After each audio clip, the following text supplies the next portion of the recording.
Sejam bem-vindos, meu amigo, minha amiga. Estamos começando mais um episódio do nosso podcast Cristo 360, é isso mesmo. Compartilhe, se inscreva no canal, aproveita, chama todo mundo para que nós possamos sanar as suas dúvidas, para que nós possamos compartilhar conhecimento, discernimento sobre tudo aquilo que estamos discutindo no nosso objetivo aqui. É isso mesmo. Estamos aqui com os pastores, nosso querido pastor Rudy, nosso querido pastor Jean e o nosso convidado que está aqui conosco hoje, o pastor Graia. É isso mesmo. Muito boa noite, pastor Jean. Boa noite, Marcelão. Boa noite, pastor Rudy, amigos aqui dos bastidores. Temos a honra de receber, meus irmãos, mais uma vez, o pastor Valdemir Graia aqui no Cristo 360. Convidamos, ele aceitou prontamente e está aqui para nos abençoar. E hoje nós vamos perguntar tudo e mais um pouco para este homem. Não saia daí por nada. É isso aí. Pastor Rudy, boa noite, meu querido. Boa noite, querido Marcelo. Boa noite, pastor Jean. Boa noite, nossos amigos que estão conectados aí conosco. Boa noite a todos que estão nos bastidores. E boa noite, querido amigo, pastor Valdemir Graia. Que bênção, que honra ter o senhor aqui mais uma vez aqui conosco. É um privilégio podermos nos assentar à mesa com o senhor hoje, compartilhar experiências e aprender muita coisa também. Obrigado. Isso aí. Pastor Graia, muito boa noite. Seja bem-vindo. Somos gratos por você aceitar o nosso convite e novamente estar conosco aqui. E vamos começar. Vamos começar, né, pastor Jean? Vamos trazer aí para a turma que está aí nos assistindo. Faça a sua pergunta ao vivo para o nosso querido pastor Graia, para o pastor Rudy, para o pastor Jean. Estamos aqui à sua disposição para disseminar a palavra. E as dúvidas sempre surgem. Pastor Jean, vamos lá? O que nós temos hoje para o nosso querido pastor Graia? São tantas emoções.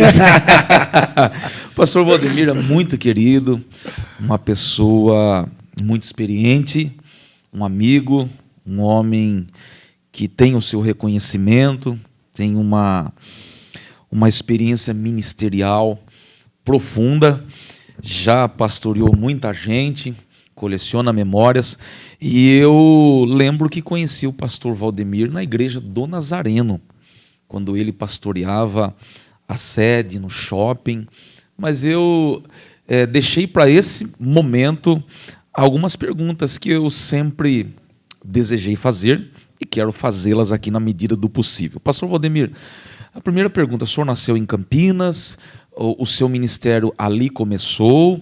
Eu gostaria que o senhor comentasse com a gente o início do seu ministério ali, esse primeiro contato com o evangelho, como é que se deu isso, para depois a gente avançar aí nas perguntas mais calientes. Vamos lá. Muito bem. Bom, eu sou uma pessoa eu não tenho muitas reservas, tá? Então o que pergunta eu respondo. Mas eu sou baiano. Eu nasci na Bahia. Mudei-me para o interior de São Paulo, para um lugar chamado Desengano. Desengano? Mas, graças a Deus, mudamos para Boa Esperança. Oh, glória! Progressão. Depois para a Estrela do Oeste, Campinas. A minha conversão, a mudança de vida, eu tinha 20, 21 anos, Campinas. Eu gostava de ir num lugar chamado Apocalipse, era uma boate do J. Dávila, que lançou aquela moça loira que fazia famosa. Vera Fischer, era aquela coisa assim. Então, toda domingueira eu estava lá. Mas um domingo estava chato demais, sabe? E aí eu saí, vim embora, estava tristão, passei na frente de um lugar, achei que era forró, quase forró. E era na Francisco Glicério, mas era uma igreja que não parecia igreja, cara. E eu ouvi o forró, parecia forró. Entrei. Na hora que eu vi que era igreja, saí fora, né? Mas aí, interessante a vida, né? Eu prestei serviço militar na Academia da Força Aérea, lá em Pirassununga. E o meu amigo Walter Rocha Coutinho, que morava em Piracicaba, cidade que eu nunca havia passado antes na vida, ele cantava 2 hinos, ele era um péssimo cantor. Né? Glórias para sempre, ao Cordeiro de Deus, tal e tal. E dos 205 soldados, 5 eram cristãos, e a gente tentou derrubar os 5. O Walter não conseguiu. Meu Deus. E o Walter marcou minha vida, assim, pela fé dele, virou meu melhor amigo. Eu escrevi as cartas da menina que ele queria namorar, então botava a lua. Falei, bota uma flor agora junto, que você não é muito bonitinho, não vai ajudar, né? Enfim, ele marcou. Aí eu ia sair, cara. A música do Walter começou a tocar. Falei, cara, a música volta a cantar, porque ela já tinha saído do trabalho do serviço militar, já há muito tempo não tinha ouvido, não ouvia, e me prendeu ali. Aí eu ia sair de volta. A segunda música também era a música mal cantada dele. E depois um cara que foi pregar que falava inglês. Eu acho que todo mundo que fala inglês é inteligente. Olha. Aí eu fiquei para ouvir. Tinha um tradutor, claro. E estou dançando até hoje. E assim vai as coisas. Surgiu um grupo de evangelismo na igreja, e quem quisesse fazer parte podia dar o seu nome. Eu não sabia o que era aquilo, mas eu queria participar. Fui lá para o grupo, fiquei com eles, já no início, em 87. Isso, fiz o curso. Como sempre, grupo de evangelismo não dura muito tempo, parou. Eles não sabiam o que fazer comigo, me colocaram numa sala de aula. O pastor Fernando dava aula em Campinas, que era Atos dos Apóstolos. Eu só descobri um ano depois que eu estava num seminário, com 2 meses de convertido. Meu Deus. Ou 3. Uma igreja desorganizada às vezes ajuda também um pouco. Eu fiquei sabendo porque veio o nosso reitor, né, o Elton Wood, que era um americano, e ele falou que ali era seminário. Eu falei, então eu estou no seminário. Ah, que legal. Eu falei, assim. E assim começa a nossa vida. Que bênção, que bênção. Pastor Rudy? E que igreja era essa, pastor? Igreja do Nazareno, que é uma igreja maravilhosa.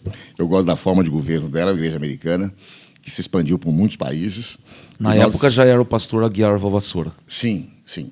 E nós viemos para Piracicaba para começar um trabalho, para dar continuidade a um trabalho de 3 meses. Tinha começado há 3 meses, mas não tinha quem viesse. E eu não tinha muita escolha. Não tinha histórico, não tinha pedigree. Eu tinha medo de não vir depois fechar essas portas para o resto da vida. Eu queria servir a Deus, né? Então, falei, eu vou. Então, nós viemos para cá com a cara e com a coragem, começar basicamente um O senhor trabalho. chegou cru em Piracicaba, então? Cru, novinho, me lembra roupa, velho. Vim com a calça comprada na C&A, uma calça amarelo gema, com a camisa azul de seda, achando que estava arrebentando. E aí, a nossa igreja tinha 11 pessoas. Mas, para meu azar, algumas delas bem formadas, começaram a me corrigir meu português, aquela coisa toda. Então, foi um começo assim meio desafiador. Eu chorava para ir embora, eu queria ir embora, mas eu tinha vergonha. Então, eu falo que a covardia me fez ficar. Eita. Porque quando me mandaram de lá para cá, jogaram tanto óleo na minha cabeça, fizeram tanta oração, acreditaram tanto em mim. Porque lá em Sumaré, Matar, eu era inteligente, eu tinha 6ª série, né? Eu li umas palavras diferentes, né? Dos livros de teologia. Então, tricotomia, dicotomia, se é dicotômico ou tripotômico. Então, ali me levava. Depois aqui não dava para se levar mais, porque eu estava falando problema, eu estava falando. E olha, são algumas coisas. E outra coisa, você vem de uma periferia para o centro de uma cidade, como é que você vai fazer evangelismo? Como é que você vai abordar pessoas? Não tem como, as portas não. Ali é loja e prédio. Mas é interessante como a gente vai achando o caminho da gente, né? Eu vim para cá em 6 de novembro de 93. 93. Exatamente. Quando que o senhor começou a pastorear aquela igreja no shopping, ao lado do shopping? 2002, 2003. 2003. De 2000, eu não guardo muito data, de 2000 a 2003, a gente começou ali. A igreja do Nazareno aqui em Piracicaba, ela chegou... vocês chegaram em... Nós chegamos, né, porque eu fiz parte, em 20 igrejas emancipadas ou mais?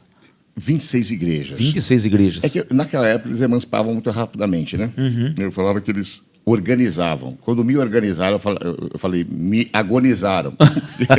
Tinha muito pouca gente. Porque quando você organiza, você perde algumas responsabilidades. Então, eles jogam algumas responsabilidades para a gente, tipo pagar aluguel, essas coisas assim. E nós éramos muito pequenos, eu trabalhava no CTC. E CTC é negócio de cana aqui do álcool, do açúcar aí. E arrumei um trabalho aqui que era menor do que o trabalho que eu tinha em Campinas. E a gente começou por ali, daquela forma que dava, do jeito que dava. Mas chegou a ter mais de 30 igrejas, 26 organizadas. É claro que igrejas pequenas, Itaitá nem todas tinham uma expressão. Mas estava ali, era uma igreja e cuidava de um povo, né? O senhor cuidava do campo de Piracicaba. O senhor cuidou do campo por anos. É um campo, é um campo. Como que eu acho engraçado o pessoal chamar de presidente. Não, o senhor era o superintendente aqui. Era o Biazon na época de lá, do Distrito Nordeste Paulista. Sim. E o senhor cuidava de Piracicaba. Mas A competência do campo era do senhor aqui. Não, que era submisso lá. Como era Só congregações... respondia para ele. Como era congregações da igreja única, né? Da igreja mãe, então sim. Mas a gente, logo que podia, soltava as asas de todo mundo, porque as pessoas dão muito trabalho, né? Elas dão muito trabalho, elas pedem bastante coisa, elas acham que você é rico, elas acham que você pode tudo.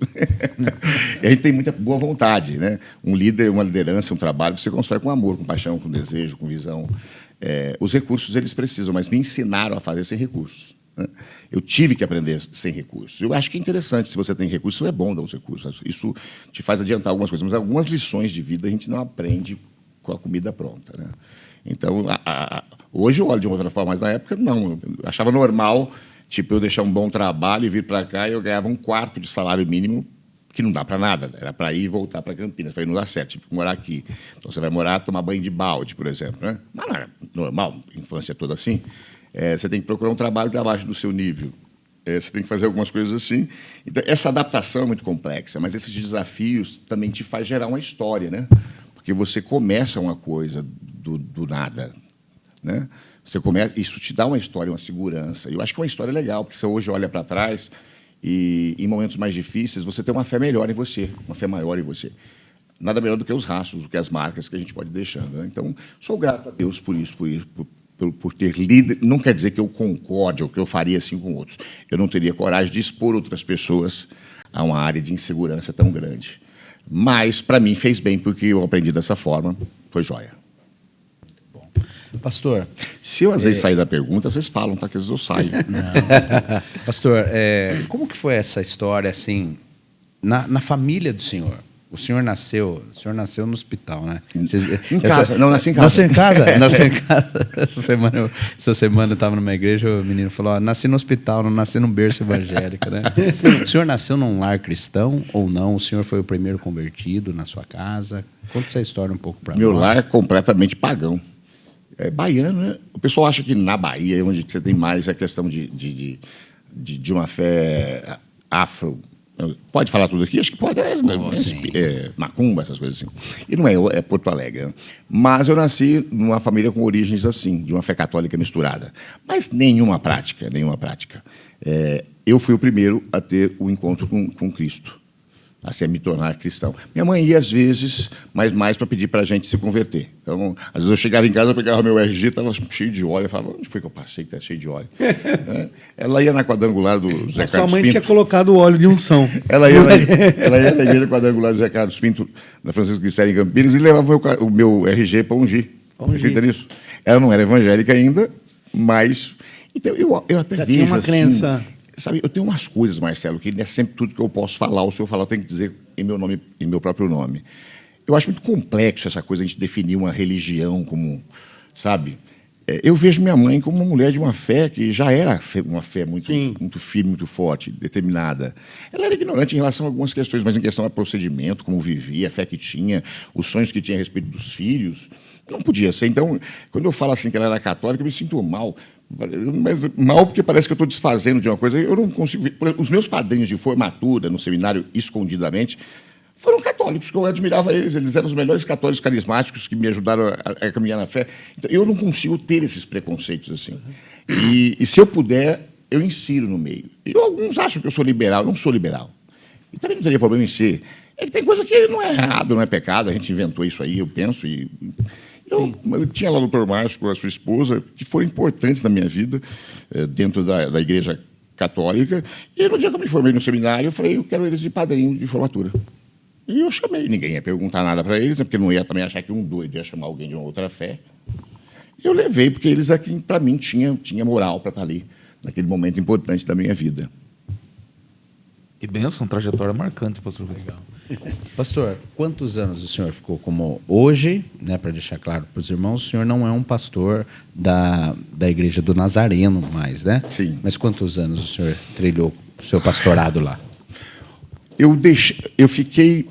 Quando eu mudei... Eu fiquei aqui a minha vida toda. Eu fui para Curitiba, 2004. Eu tenho um pouco de dificuldade sempre com datas, 2004, 2005. Curitiba é um lugar que tem 17 igrejas no Nazareno. 17 igrejas com templos próprios e com casas próprias. para os pastores. É um lugar onde a igreja não se desenvolveu. Às vezes, facilidades não ajudam. Porque se você não tem que ter nenhum a vencer, né?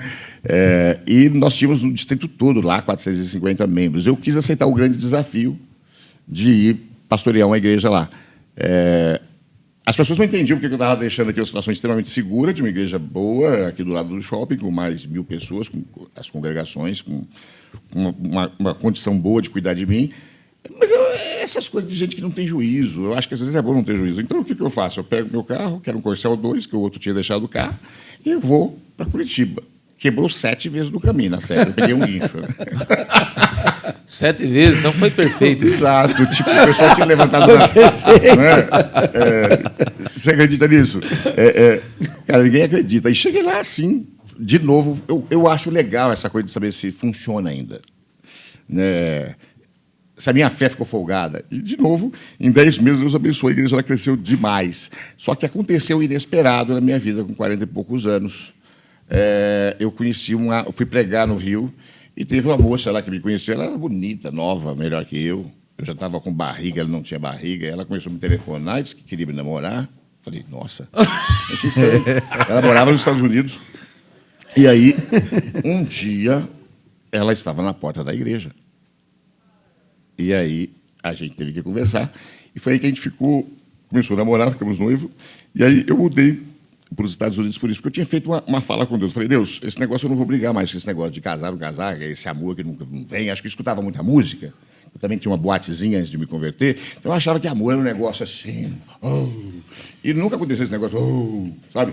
Então, você fica no atraso. Eu falei, Deus, se um dia eu sentir isso por alguém, mesmo que não seja da igreja, o senhor vai ter que aguentar, porque eu saio da igreja um tempo, vou ficar crente, fico na igreja, para não escandalizar ninguém, mas eu vou viver essa experiência. Mas aconteceu com uma pessoa cristã.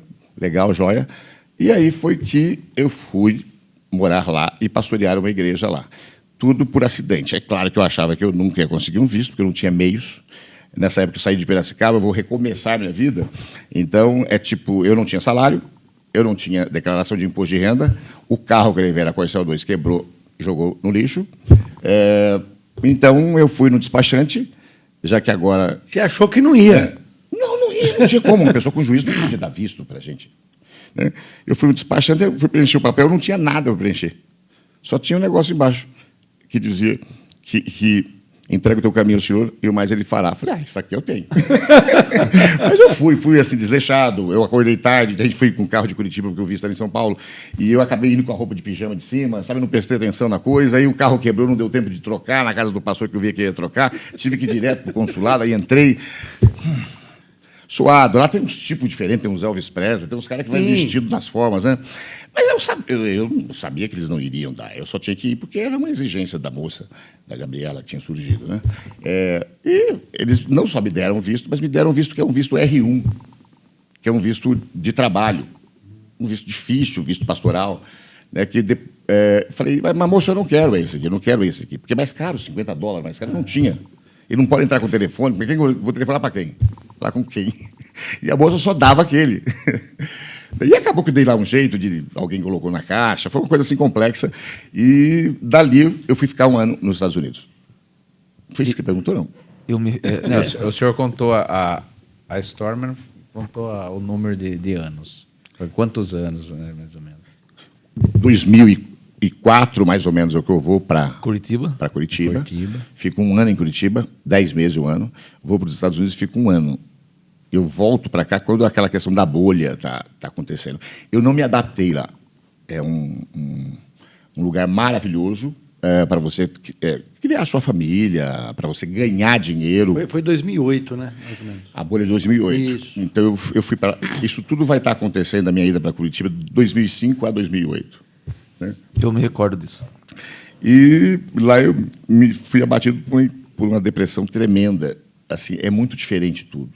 A gente tem uma vida agitada, uma vida que a gente tem relacionamentos, e de repente você se vê num lugar isolado, né?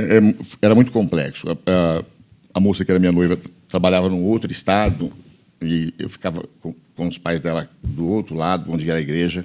Então, é um trabalho difícil, é uma situação difícil, e eu não me adaptei. As pessoas não entendem como a gente não se adapta. Mas muitas pessoas que vão morar em outros países, como a Alemanha, elas têm um choque a princípio, né? Choque cultural. Exatamente. Você tem que ser forte para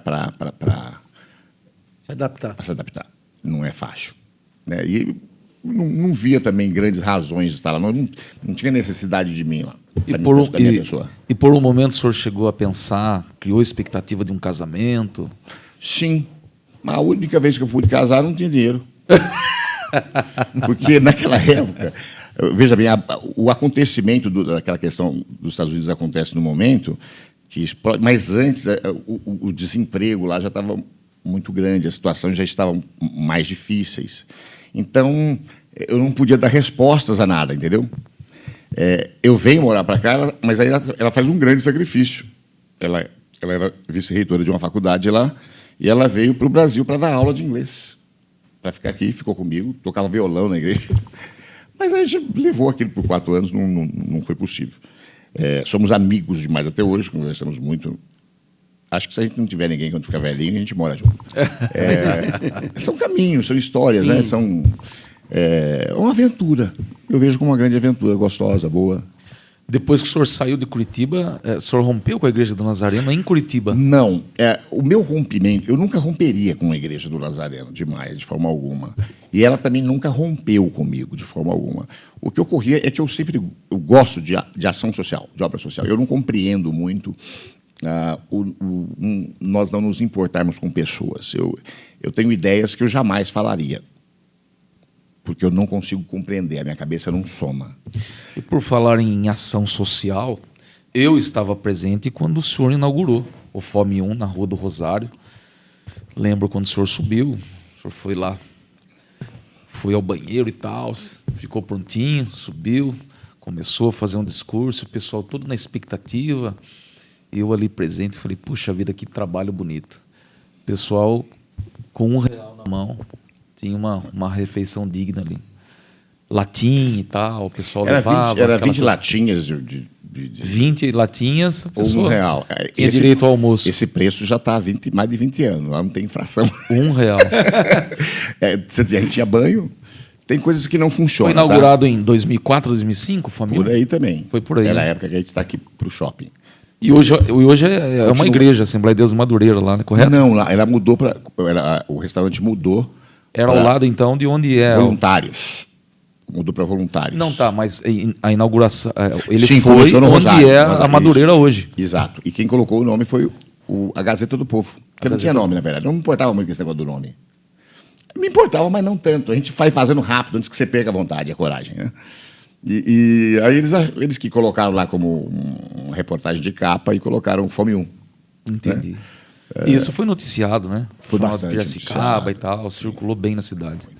Já fazem mais de 20 anos, já são mais de 2 milhões e alguma coisa assim de refeições. E continua ativo na Voluntários de Piracicaba. Continua ativo. Hoje é Próximo ao Verano Mall, é isso? Isso, ali na de Pape, no meio ali, né? Sim. Está lá até hoje. Até hoje. Tá. Quem cuida de lá é o mineiro. O mineiro, que é o Carlos, é um cara extremamente esquisito. Eu posso falar isso, ele sabe isso. Porque para fazer aquele trabalho não dá para fazer. É um trabalho muito difícil. Porque, basicamente, 90% das pessoas que comem lá é gente de rua. De rua. O número que nós temos é um de rua aqui pelos órgãos, mas o número real está lá. É só ir lá todo dia, de segunda a sexta, você vê o número. Então, são idosos que pegam ônibus e vêm, são pessoas que não pagam passagens, tá? Algumas pessoas também que trabalham, assim, mas a maior parte das pessoas elas são moradores de rua, né? E hoje quem sustenta lá, por isso que de novo aqui eu perco muito, eu deixo muito de lado o preconceito religioso, porque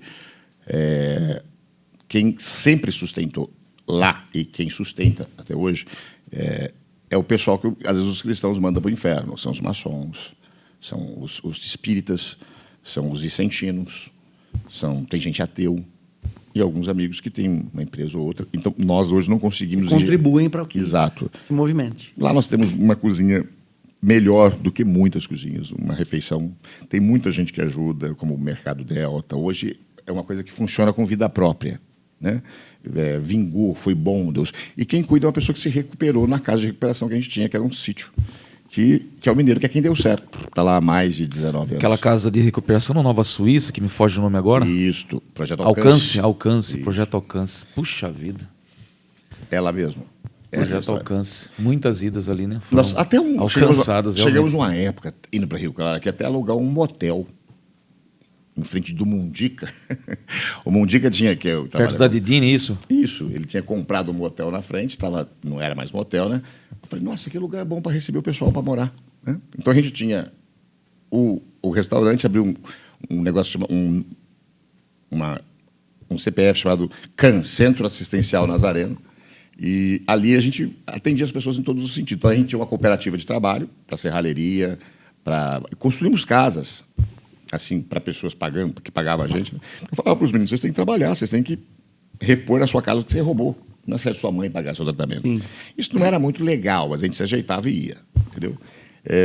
E levamos as famílias lá, só não deu certo ficar, continuar, porque o pessoal começou a lavar roupa na hidromassagem e veio 24 mil de luz, de água e depois mais, aí não dava para... Aumentou as despesas, né? Não conseguia ficar vendo 34, as torneiras vazando em todo lugar. E o que é complexo na questão da ação social é que você não acha tantas pessoas que queiram ser ajudadas. Tem pessoas que são folgadas mesmo. E você tem que fazer, você tem que ter muita força para continuar fazendo. Você não consegue doutriná-las, muita paciência, ensiná-las. A vontade, muitas vezes, é de desistir. Então, você tem que criar uma coisa que você consegue controlar. Então, por gostar disso, que é a pergunta dele, eu penso que a igreja não tinha muito interesse em mim, porque eu não construía patrimônio. Entendi. Então, eu tive a coragem, na época, de gastar 600 mil reais, o que era muita coisa, num sítio, mas não conseguia. Não achava importante um prédio. O único prédio que a gente comprou foi o da Ipiranga. Eu acho que você pode alugar o prédio. Eu achava isso, eu estava aqui. Então, essa coisa assim cria sempre uma situação política. Toda instituição tem uma questão política. E eu acho melhor ceder. Tem brigas que eu acho, tem coisas que eu acho que não vale a pena. Então, eu vou morar lá. Aqui tem algumas rusgas de que eles tinham rompido comigo. O superintendente-geral lá olha a situação. É o presidente da igreja no Brasil, que não é o cargo maior, é o diretor de área, que é o cargo maior, vai até lá. Aí ele me pede para voltar, que nada contra mim. E não tem nenhuma questão administrativa ou coisas assim. Mas aí até a hora que você acha que um romance acaba. Acho que não pode acabar nunca a nossa história com Deus. Eu, na igreja, quem quer entrar, entra. Quem quer sair, vai abençoado também. Às vezes a gente fica triste, mas eu acho que cada um tem que ter... Eu já pedi para que algumas pessoas pudessem ir para alguns lugares para que elas crescessem mais. Eu não tinha para dar para ela o que ela tinha. Eu acho que a gente tem que ter essa coerência de saber que a igreja não é minha. Ela não é minha, porque ela não é minha. Agora, falar a gente fala, a questão é na prática. Na prática ela é minha. E isso é uma coisa que fere o coração de Deus, porque só Ele comprou a igreja, só Ele pagou com o sangue do Filho dele. E isso diminui a conversão das pessoas, porque um organismo, uma organização, ela pode até te abraçar por um tempo, mas ela não te dá vida, ela não te dá paixão, ela te dá euforia, emoção, eu não estou dizendo que eu tenho uma instituição, a igreja que eu sou pastor hoje é uma instituição que eu quero falar legalizada, né? Com o seu CNPJ, com o seu conselho fiscal, com isso, com tudo que tem que ter essas questões. O problema é que eu não posso morrer por isso, eu penso assim. Tá? Então, nessa questão que eu acabo não cabendo muito, nem aqui, nem acolá, entendeu? Então você fica um cachorrinho meio fora da mudança, que é do caminhão da mudança, né? Porque você vai querer ajudar alguém, mas os caras têm medo que você vai querer roubar a congregação dele, porque outros pastores fazem isso mesmo. Eu não sou inocente demais, mas também não sou tão impuro, né? Mas a gente vai perdendo com o tempo. São vários os detalhes que envolvem a situação. Sim, sim. Várias questões. São detalhes que são importantes. E é bom dizer que isso que eu estou dizendo é eu, não é nenhum de vocês, tá? Porque às vezes tem coisas que eu falo que as pessoas não gostam muito. Mas, eu acho que assim, se eu li na Bíblia isso, eu não tenho uma interpretação. A Bíblia não precisa de, com todo o respeito ao nosso teólogo presente, mas eu entendo que a Bíblia foi feita para que o ser humano leia e entenda. Se eu precisar de alguém que seja o meu atravessador, então eu tenho Cristo que me atravessa, depois eu tenho esse que me atravessa, esse que me atravessa. Então, Calvino, esses caras todos que foram legais, viveram e morreram pela fé, são pessoas maravilhosas. Eles só somam, eles não são o resultado final. Né? Todos nós somos uma coxa de retalho. Eu penso que a palavra de Deus ela foi escrita para pessoas simples entenderem. É claro que eu preciso de ajuda em muitas questões. E tratando-se ainda, nos atendo à Igreja do Nazareno, a qual fiz parte, faço questão de frisar, o senhor deixou um legado. Porque a Igreja do Nazareno continua ativa, funcional na nossa cidade. pastores consolidados aí, continua crescendo aí, em baixa velocidade, em grande velocidade, isso é uma outra questão. Mas a Igreja do Nazareno, ela sobrevive na cidade, ela permanece. E então o Senhor semeou e a semente germinou. Graças a Deus. Muitas pessoas se inspiraram em você, Graças a Deus. continuam se inspirando. Então é esse legado, na minha opinião, que mais importa. A história continua, Deus continua te conduzindo, é um outro momento, uma outra fase, mas os frutos permanecem, né? E o que a gente não pode contestar são os resultados, os Exatamente. frutos. Exatamente. Muitos pastores, eu inclusive, e já disse isso pessoalmente para o senhor, o pastor Rude, acho que não tem conhecimento disso, não lembro de ter conversado com ele sobre isso. Uma vez eu estive presente na Igreja do Nazareno na Rua Santa Cruz, próximo ao Varejão, Terminal Central. O pastor Valdemir, ele cuidava da igreja ali, era sede na época. Sim. E ele estava ministrando uma palavra sobre a vida de José. E eu sentei, isso 2000 e pouquinho, isso tem mais de 20 anos, e eu fiquei observando, falei, poxa, Deus escolheu esse homem para ministrar. Olha aí. A maneira que ele desenvolveu o texto. E eu saí muito satisfeito, feliz. Aquilo edificou a minha vida. E eu nunca mais esqueci. Comentei com a minha esposa, falei, poxa, você viu que inspiração? O professor Valdemir e tal, falando sobre a vida de José, a dinâmica, as lições, a forma que ele abordou, o jeito peculiar e tal, o vocabulário, a maneira que ele se impõe. E ela também gostou demais. Então, são coisas que marcam a vida da gente. E ele foi uma fonte de inspiração para muita gente. Eu, no meu carro, já ouvi pregações dele, na época dos CDs, Sim. que eram gravados na sede, coisa que ele nem sabia. Eu tenho CD do pastor Valdemir ainda em casa, CD de pregações. E tem de colecionador isso já, então. Sim. Eu ouvi uma mensagem do pastor Valdemir que eu não me esqueço, que eu não esqueço. É sobre Lucas 24, os discípulos no caminho de Emaús, a maneira que ele desenvolveu. Falei, puxa, eu dirigindo meu carro e ouvindo aquilo, coisa que ele não sabia. Falei, poxa, que Deus conserve o pastor Valdemir aí por longos anos, vida longa ao pastor Valdemir, porque ele é uma bênção, uma ferramenta na mão do Senhor e ninguém pode contestar isso. Então, uma das maiores bênçãos que eu recebi na minha vida foi ter participado da Igreja do Nazareno. E ele era o presidente na época, ele que cuidava, ele lembra disso. Eu comecei, junto ao pastor André, a Igreja do Nazareno na Vila Monteiro, em novembro de 2004. Eu, André e Júnior Matias, que hoje está nos Estados Unidos, Carolina do Norte, se não me engano. Do Sul. Carolina do Sul. Começamos ali em 2004, tem a foto. Então, depois fiz o seminário da Igreja do Nazareno, fui consagrado pastor pelo reverendo Luiz Henrique Biazon em 2012, tenho a credencial em casa. Então, a Igreja do Nazareno foi uma bênção para mim. Deus usou o pastor Valdemir para começar esse trabalho aqui na cidade e eu fiz parte de tudo isso. Eu só tenho a agradecer. Amém. Amém. Glória a Deus. Pastor, acho que eu posso dizer assim, né? Esse desapego institucional, vamos dizer assim, quais foram as barreiras que isso trouxe para a vida do Senhor? Quais foram os obstáculos? E se trouxe, né? Eu não gosto de andar sozinho, tá? Eu na verdade gosto de ter alguém para quem eu seja submisso. Eu preciso ser cuidado, naturalmente, porque eu preciso de alguém que bote freios e que, quando você é emotivo, você precisa tomar cuidado, porque às vezes você toma decisões rápidas, né? O emotivo ele toma decisões rápidas, até que você vai amadurecendo e pesa as coisas. Então eu preciso de alguém que me direcione, que eu converse, que eu fale. Essa foi uma dificuldade muito grande que eu tive. A outra é porque eu nunca imaginava, eu fui educado para estar num lugar e ficar num lugar, porque não existe outro lugar melhor. Todo lugar tem os seus defeitos, então não teria sentido. Só que, infelizmente, chega alguns momentos em que você vê que isso é impossível. Acho que ninguém pode ou deve estar no lugar que não é desejado. Eu respeito muito a questão de liderança, de quem é seu líder. E não me cabe, nem me compete julgá-lo. Eu tenho dívidas imensas com o meu líder. Eu aprendi muita coisa com ele. Aprendi ouvindo ele do púlpito, mas eu aprendi muita coisa. E não é sendo aqui querendo ser o espiritualzinho, não. De fato, é que eu reconheço. Tem coisas em mim que eu não posso matar. É ele que colocou. através da pregação dele, da fala. O senhor se refere ao pastor Aguiar? Pastor Aguiar.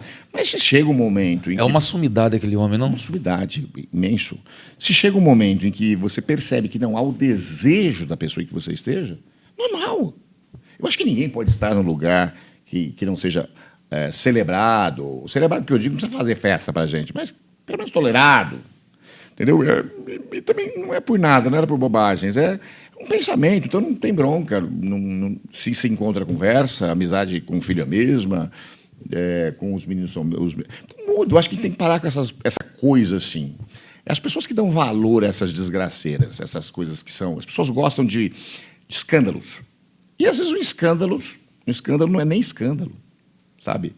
Eu não sei se você sabe, mas tem um livro do John Bevere que fala sobre a isca de Satanás, e ele fala sobre escândalos, né? Ele fala que é escandalon, quer dizer, é mais ou menos como um anzol, é uma forma do mal te fisgar. Então, às vezes, se gera escândalo, se gera coisas assim, e eu não vou deixar que o diabo me pegue por uma questão. E na sua vida, na minha vida, a gente já teve quantas rupturas? E se é uma ruptura humana, não tem importância, não pode romper com Deus, né? Então, falei isso. Será que eu respondi você, não? Eu vou falando muito. Sim. Mas, cara, agora, o que eu acho legal é o seguinte: nenhuma mágoa, muito amor, muita vontade. Eles fui convidado algumas vezes para voltar, mas eu acho não tem sentido também. Então, hoje não é que eu não tenha grandes aspirações, é que eu me sinto completo com o que Deus já pôde fazer através da vida da gente. Eu acho que o que vier agora é hora extra, entendeu? O que vier é hora extra. E quando nasce o Ministério Antioquia, pastor? Nasce na depressão. Eu estou depresso. Eu venho dos Estados Unidos para cá, morar aqui de volta. Eu não consigo ir para Campinas, que é minha cidade, onde minha mãe mora. Eu queria ficar aqui. E as pessoas que eram amigas quiseram que a gente começasse. Falei, gente, eu fico preso no quarto 3 dias. Eu fico 2 dias sem comer. Eu mesmo quero morrer. Vocês querem que eu fale? Mas sabe uma coisa interessante? Por isso que é importante. Eu falo, a nossa maior riqueza, Marcelo, é relacionamentos. Se a gente fizesse o que Cristo fala em João 11, João 17, sobre sermos um, se vocês forem um, como eu e o Pai somos um, ele gasta um capítulo inteiro. Se a gente entendesse o quanto Deus fala que os meus mandamentos eles se resumem em amar a Deus acima de tudo, depois você ama você, tá?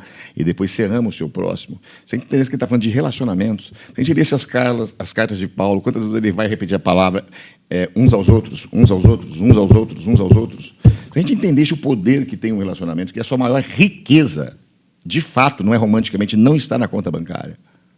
Não está aqui, está nos seus relacionamentos. A gente valorizaria mais alguns relacionamentos, suportaria mais, entenderia que pessoas são imperfeitas, pessoas atrapalham, mas pessoas ajudam. Perdoaria mais. Perdoaria mais, entendeu? Mesmo porque eu preciso desse mesmo perdão. Né? Sim. Então, você tem que me direcionando, que minha cabeça vai perdendo... Quando nasce a Antioquia. Ah, tá. Infelizmente, eu não quero ter esse negócio que eu vou falar. Tá? O pessoal está falando que eu estou com TDAH. Então, eu tenho um médico que afirma que tem, agora eu tenho outro que afirma que eu não tenho. Eu tenho uma psicóloga que afirma que eu tenho, e agora eu estou procurando um outro, para ver o que ele afirma. Para contrabalancear. Como eu não quero né? ter... Para contrabalancear. Porque a minha mente ouviu isso e agora ela fica interrompendo. Você acredita nisso? Mente é um negócio poderoso, né? Né? E nasce nesse momento. Então, eu estava falando de relacionamentos. As pessoas que me amavam, eu falo assim, que é como se cada um carregasse um pedaço teu. Você trabalha aqui, por exemplo, tem pessoas que trabalham com você. Um dia elas podem sair da sua vida, mas um pedaço teu vai ficar em cada um daqueles que passaram pela sua vida.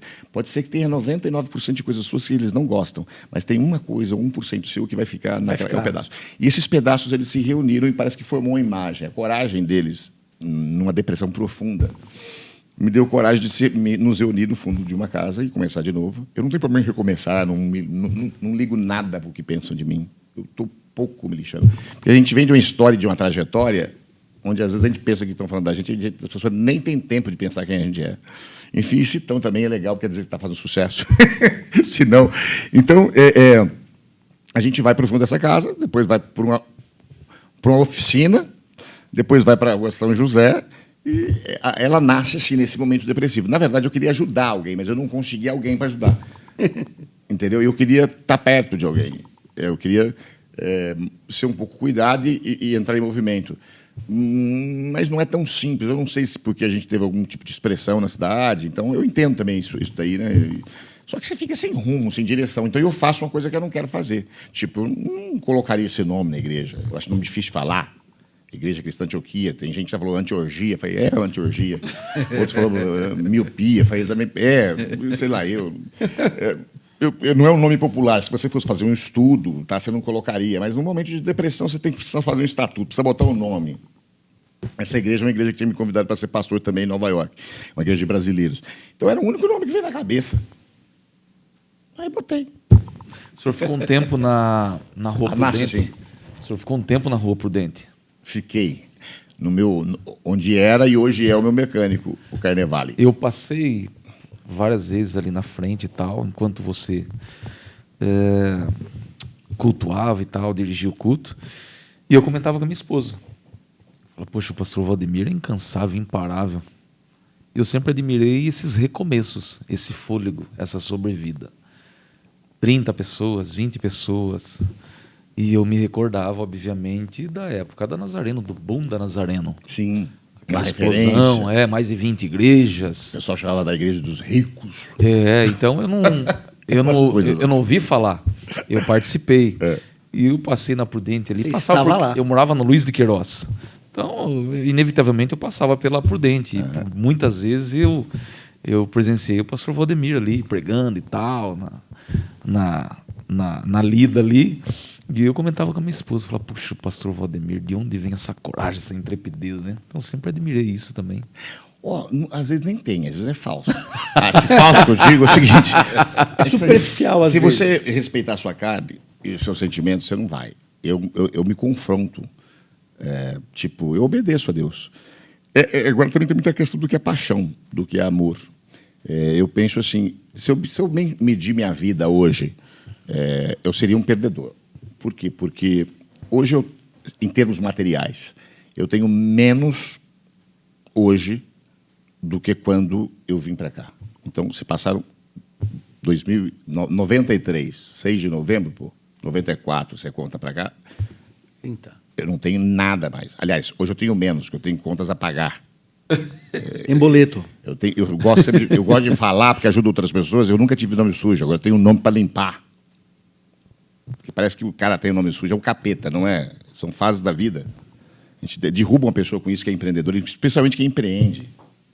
Entendeu? Eu acho que isso mata uma pessoa que empreende. A forma que as pessoas lidam com isso. Então, hoje eu tenho menos, mas eu não me sinto menos.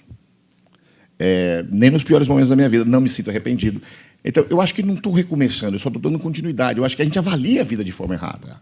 Avalia por uma questão de tamanho, de expressão, avalia por uma questão disso, daquilo, se estão aceitando. E as pessoas só valorizam aquilo que ocupa muito espaço. Isso é bobagem. Eu acho que você pode fazer um grande... Por exemplo, eu duvido que hoje alguém faça um trabalho como a gente faz em questões sociais. Poucas pessoas possam fazer. Eu não tenho dinheiro, mas eu tenho amigos. Então, eu vou para Boston, eu consigo que eles levantem dinheiro, a gente consegue ir para Amazonas, a gente consegue ajudar centenas de pessoas. Então, o que já foi feito lá em poucos meses, por exemplo, então não existe isso. Você é uma expansão. Aí depende se você quer construir algo físico para os olhos verem e te elogiarem, ou se você, de fato, está envolvido com construir alguma coisa que é dentro das pessoas. Eu não quero ser pastor de uma igreja que não constrói nada dentro das pessoas. Eu sei que é o Espírito Santo que constrói. Mas se eu não sou o meio para isso... Então, eu não creio em tamanho, eu não creio em expressão. É claro que você vai falar que se eu quero, é claro que eu quero mais em tudo, não sou burro. Mas eu acho que a pessoa que se pauta, a pessoa que se prende a uma questão de não valorizar as pequenas coisas, achar que... Não vejo tamanho, vejo... Sabe, é claro que, aquilo que eu te falei, a gente faz uma coisa muito mais feliz e, como a gente é humano, se você tem mais pessoas, tem mais meios, tem mais recursos, sem dúvida. Mas também é legal quando você faz um desafio e vê que a fé gera, e vê que as coisas ocorrem. Né? Então, é assim que vai. Eu acho que tem que dar beleza à vida. Vamos embora, não tem essa. Eu preciso sobreviver? Preciso. Como é que eu sobrevivo? Eu vou para os Estados Unidos de vez em quando, quem tem visto, trabalho de servente, pedreiro, ganha muito bem, $200 por dia. Né? O dólar está subindo, era hora de estar lá agora, dou algumas palestras, volto, ganho dinheiro para viver 3 meses, 4 meses. Acho que a vida é bela. Eu acho que, então as pessoas se preocupam muito nesse sentido. Onde é que você vai passar a sua velhice? Falei, problema seu. Então. O que você falou é verdade. A preocupação, ela domina o ser humano em diversos aspectos. Sim. Né? E as pessoas olhando seu jeito, Graia, elas têm dúvidas disso ou daquilo, mas Deus sabe que ferramenta você é. Sim. É o que eu tenho como percepção aqui, ouvindo você aqui de novo. Eu não sei se eu estou tendo uma percepção diferente de vocês, mas eu vejo que, às vezes, as ferramentas que o Senhor usa, né, elas são questionáveis, são duvidosas, mas Ele sabe muito bem o que Ele está fazendo Sim. em relação a usar a sua vida para fazer tudo o que você faz. E não é todo mundo que sabe, porque observa e imagina coisas, né? Mas o que você está fazendo, Ele está vendo. Sim. Isso é importante, eu acho muito importante isso. Muito mais importante do que tudo isso que você falou em relação, poxa vida, eu tenho menos do que eu tinha quando eu comecei. Né? Você tem menos material, mas eu tenho Exato. certeza que o seu espiritual ele é muito diferente de quando você começou. E relacionamentos também. Olha Que é o que eu digo, que é uma riqueza imensa. Eu sou um baiano que vem para São Paulo e mora numa casa de tábua, de barraco de 2 cômodos por anos. Eu era tão bobinho, tadinho. A gente era tão, que eu ficava com medo de quem ia ficar grávido, eu e meu irmão, porque todo mundo dormia num quarto só e a gente dormia numa cama, né? De valete, né? Ele com a cabeça para lá, eu com a cabeça para cá. Nosso guarda-roupa era aquela corda, com a roupa lá, e eu achava que eu ia ficar grávido, porque o pessoal falava, quando dormia junto, engravidava, né? Eu ia ficar grávido. O que a gente diz de tudo isso é o seguinte: nunca me faltou nada. Às vezes, um dia eu até encontrei com o Jean, a gente estava jantando, eu olhei nos olhos dele uma atitude de compaixão. Eu não queria que ele levasse aquela atitude de compaixão de um amigo. Porque ele tinha amor naquela hora, entendeu? Mas era um amor que que ele estava vendo como talvez as pessoas estivessem me vendo. E não estava mal, velho. Eu não tenho medo de... não é meu, nunca foi meu. E eu também não tenho medo de ter errado. Todo mundo erra. O que eu acho assim, a gente fica esperando Deus dar um caminho, quando Ele está esperando você começar a caminhar para dirigir seus passos. Nem sempre Deus dá um caminho. Abre um caminho. Estou esperando Deus mostrar qual é o caminho. Deus não mostra caminho, às vezes.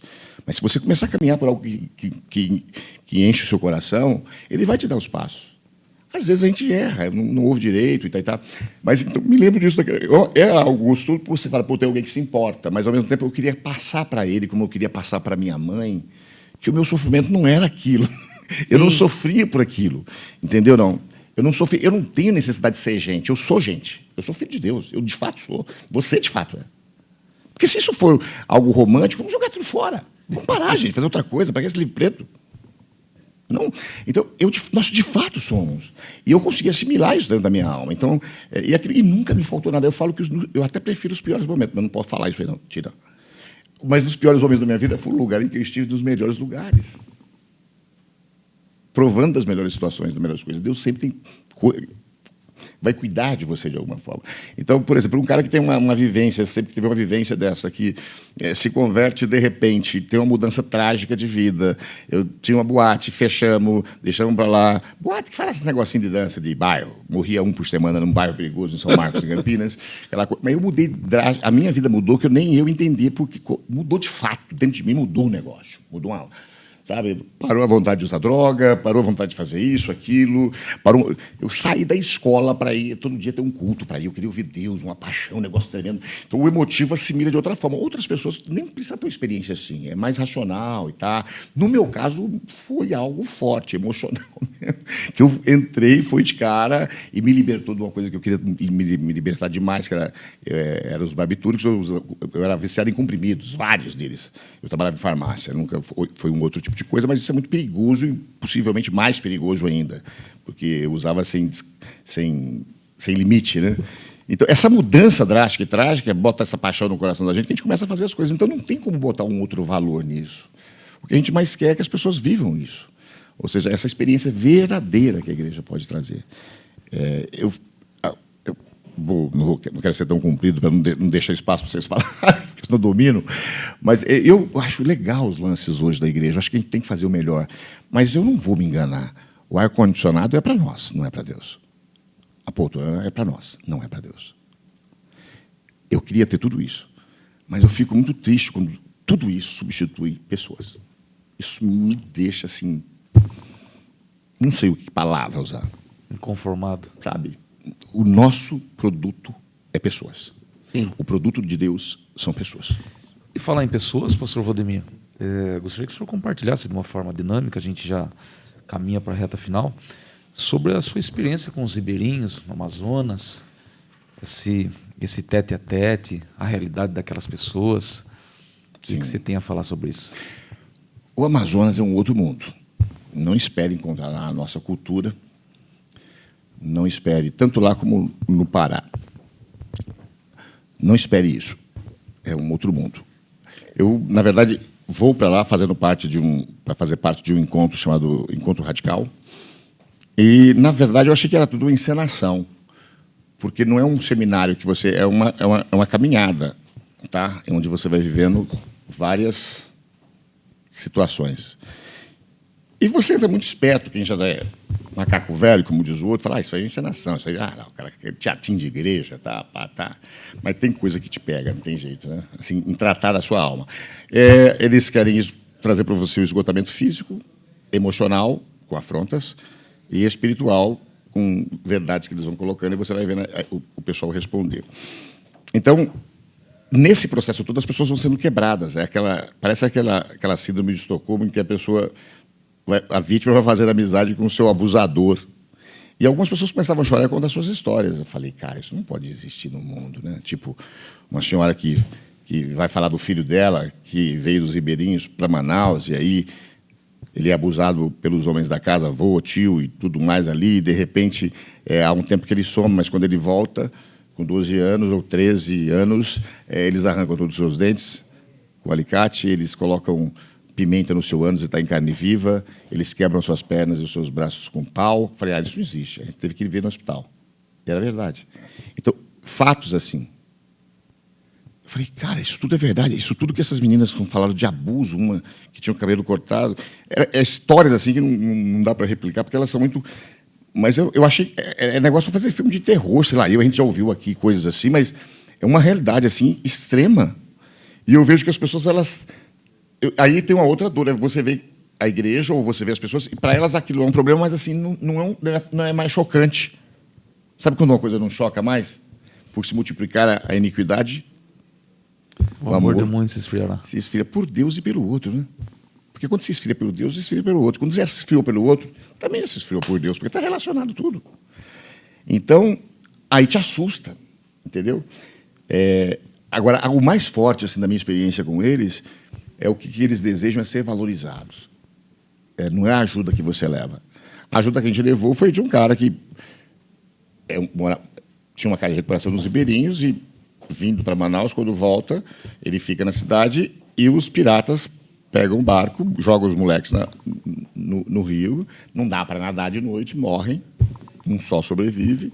Sem o barco, acaba a vida dele, porque por terra, de carro, 2 horas, 4 horas. Pegar barco todo dia não dá, porque é caro. Então, lá acaba a luz uma semana. Então, sabe quando você não tem meios de... Aí a gente leva um barco, cara, que custa R$8.000. Que muda a vida de uma pessoa. E tudo isso mudou. Hoje, para você ter ideia, nesses poucos meses, ele que trabalhava com centro de recuperação, trabalha ainda, depois ele começou já a atender na cidade, já começou a fazer coisas boas. Eu falei, cara, o cara não recebe nem para ele, o que a gente manda é muito pouquinho, o que a gente recebe de fora. Mas esse tipo de coisa mexe com você. E hoje, por exemplo, alguém colocou na mão dele uma propriedade muito top, muito joia. Então, o cara que estava no mato, hoje ele está na cidade, embora ele continue no mato, com quartos bons, com ar-condicionado, porque lá é quente, lá é para você fazer curso para o inferno. Se for para o inferno, é um lugar bom para você passar. Não é só quente, a umidade é muito grande. Se chegar perto da água, piora mais ainda. Eu já estive por lá e são 4, 5 banhos no dia, para que você possa estar ali. Então, somando toda a condição climática, mais as mazelas que você encontrou, sim, veja que tipo de situação você se deparou ali. Exato. E a gente vai para lá o Rafael vai pastor Rafael a cada mês, eu vou a cada 2 meses, mas eu vou de segunda a sexta, procuro não ficar muito fora da igreja, né? E a gente vai para viver, para ver. A gente escolheu uma família e o entorno dessa família. Mas faz outras coisas mais, assim, é muito joia. Pastor, Conforme a sua experiência, aí, nós vemos hoje que toda a sua vivência, né, deixa o senhor desprendido aí da questão de inversão de valores, né? Usar pessoas para ganhar coisas, né? Sim. E o senhor citou isso, que é uma coisa que te incomoda, né? E o senhor é alguém que já viveu tanto na escassez, mas também teve o seu momento de liderar pessoas e ter um poder na sua mão. Em algum momento o senhor foi afetado pela inversão de valores? O senhor passou por isso? Não. Você fala assim de ter me envaidecido, alguma coisa assim? Isso. É muito complicado dizer que não. Veja bem, tem coisas que, na verdade, não é virtude, pode ser uma doença. Tá? Então, eu sou um cara que eu tive carência afetiva profunda. Então, carente afetivo parece desprendido, ele é só doente. Então, eu vejo que, muitas vezes, a minha facilidade em desprender, porque eu sempre me desprendi de coisas. Aquele moleque que, pô, o amigo fala que quer ter um Doberman, você ganha salário mínimo, você vai lá e compra um Doberman para ele. Tem sentido isso? O amigo fala que vai casar, você fala o jogo de quarto é meio, você fica um ano inteirinho usando seu salário todinho para pagar. Isso é coisa de doente, não é desprendimento. Então, eu sei ler isso em mim. Então, eu tenho uma facilidade, porque é isso que eu falo, a gente não pode exigir de todo mundo a mesma coisa, porque todo mundo tem uma história. Então, nem sempre é uma virtude. Tá? Isso nasce de uma doença, de uma rejeição de pai, isso nasce de um garoto carente que fica buscando aprovação de outros, isso nasce de feridas que você superou, mas que, de alguma forma, ela vai continuar dentro de você, você deve direcionar aquilo para o lado bom. Tá? Então, eu não tenho carência, eu penso que hoje eu não tenho carência afetiva. Né? Mas a carência afetiva foi o que me ajudou muito nisso, porque eu sempre fui desprendido porque eu queria valores, mas para comprar pessoas. Comprar para ser meu amigo. Né? Você vence isso, supera isso, é uma coisa legal que você pode usar no ministério, mas em nenhum momento. Por exemplo, quando o pessoal fala muito dessa época que a gente era aqui pastor na igreja do shopping, porque era uma igreja que tinha uma possibilidade imensa e grande de fazer muitas coisas. Né? A gente tinha uma receita boa, um número de pessoas muito grande, bom. Então, por exemplo, mas mesmo nessa época, aí eu não sou um São Francisco de Assis, mas, por exemplo, porque senão você faz uma coisa assim, parece que você é um... O pessoal achava assim, que por ser pastor daquela igreja, representar aquelas pessoas, eu tinha que morar melhor. Aí, tipo, eles queriam alugar uma casa, eu amo, de todos os condomínios aqui, aquele Terras de Piracicaba, amo aquele lugar. Eu falei, para que eu vou ficar lá? Quem é que vai limpar essa casa? Eu sozinho dentro dela. Eu não tenho mulher, não tenho menino. Quem vai limpar? E por que eu quero? Eu sou sujo, eu não limpo casa, eu não gosto de arrumar casa. Então eu aluguei uma chácara com 3 casas, eu morava numa, e 2 famílias moravam em outra, quer dizer, o dinheiro daquilo. Então, essas coisas assim. Não é que você é espiritual demais, essa é bestagem, coisa de gente besta. Eu não estou dizendo que eu não gosto do que é bom. Você fala assim, eu gosto de hotel bom, comida, por exemplo, eu gosto bom. Eu ganhei uns vouchers agora essa semana aí, fui comer uns de comer, bom, eu gosto, eu sei o que é bom, sou bom. Eu só acho que eu consigo conviver. O versículo que você fala é o meu lema de vida, é o de Paulo, porque eu aprendi, lembrar sempre que é um aprendizado. A felicidade é um aprendizado. Aprendizado é uma coisa que leva tempo. Tem que ter repetição. Você repete, até que você aprende. Aí você domina. Então, eu aprendi a viver contente em toda e qualquer situação. Olha que riqueza. Eu posso estar na abastança, como eu posso padecer necessidade. Eu posso todas as coisas naquele que me fortalece. Esse aprendi a viver contente, eu penso que deveria ser uma meta de vida para cada um de nós. Ou seja, não é eu gosto de coisas. Eu queria ter mais dinheiro na conta. Eu queria ter carro melhor. Eu queria. A gente não é bobo. E não precisa ser. Só que isso não precisa comandar a sua vida. Exatamente. Só isso. Agora, de fato, diante de Deus, de tudo que eu lembro, eu nunca me senti mal por ter pouco, por ter perdido tudo, e depois ganhar tudo, depois perder tudo, ganhar tudo, perder tudo. Nunca me senti mal. Eu vi que é um processo natural da vida. E eu creio na eternidade. Eu creio que vai ficar aqui muitas coisas. Mas, como eu disse antes, eu não sou bobo. Eu gosto de coisas boas. Mas a gente não se vende a elas. Eu acho que é mais a questão de você não se vender a elas. E eu tenho muita tristeza de muitos amigos meus que ficaram bem mas eles viraram outras pessoas. O dinheiro tem que estar no bolso, não no coração. Exato. Esse é o segredo. Não amar o dinheiro. O senhor acredita que o poder, a fama, o poder aquisitivo muda as pessoas ou só revela quem elas sempre foram? Revela. Eu penso que revela e muda. Que é difícil de novo de falar, né? Na maioria das vezes, eu acho que a revelação ela acontece com pouco poder. Tá? Exemplo, caso de recuperação. Tem um garoto que a gente falou, agora, a partir de agora, você vai tomar conta do armário de medicamentos. Era a época que o José Serra era o ministro da Saúde. Ele estava, no outro dia, ele levantou como se ele fosse melhor que o José Serra. Insuportável. Tomando conta do armário. Eu falei, Marcelo, o que é isso, garoto? Ele virou, era só cibalena, Neosaldina, não tinha nada. A droga pior que tinha lá era cibalena. Entendeu? Então, você vai ver na natureza humana, tem coisas que um cargo, uma função, uma roupa, um negócio ali, cara, já é revelação. Tem outras coisas que não. Realmente, o poder financeiro, especialmente, e o poder de influência, o poder de quantos te buscam, você tem que ser muito, muito forte. Porque é bem tentador, as pessoas elas querem te arrastar. Mas eu penso que quando você tem uma experiência real com Cristo, você tem uma boa comparação. Nós precisamos parar de buscar... Eu gosto de ter referenciais, eu preciso de referenciais. Eu acho que o mundo passa por uma grande crise de falta de líderes, gente que fez, faz e vai. Nós precisamos desse ser físico para ser visto. Mas nós não podemos tocar Cristo. Porque se você troca Cristo, você vira esse bicho aí, esses caras chatos. Muito bem. Bom, nós estamos aqui com o nosso querido Valdemir Graia, essa personalidade ímpar, né? O pastor Valdemir Graia. E ele traz aqui para vocês as diferenças que fazem toda a diferença no que ele viveu, no que ele vive e no que ele viverá. Né? Porque é uma personalidade ímpar, né, pastores? Sem dúvidas. Estamos aqui no nosso finalzinho, então eu vou pedir para o nosso querido pastor Jean, nosso pastor Rudy, fazerem suas considerações finais para que a gente possa se despedir dessa turma. E tá acabando, né? Mas a gente... vamos trazer de novo o pastor Graia aqui de novo. Pastor, se a gente convidar, você Ele vem, já né? é da casa. Já é da casa, né? Daqui a pouco está compondo a mesa com a gente aqui. Mas eu particularmente agradeço imensamente a sua presença, de você ter aceitado o convite, porque sempre faz a diferença as experiências que você teve, tem, e trazer isso a público da maneira que você traz, dessa maneira tão verdadeira, né?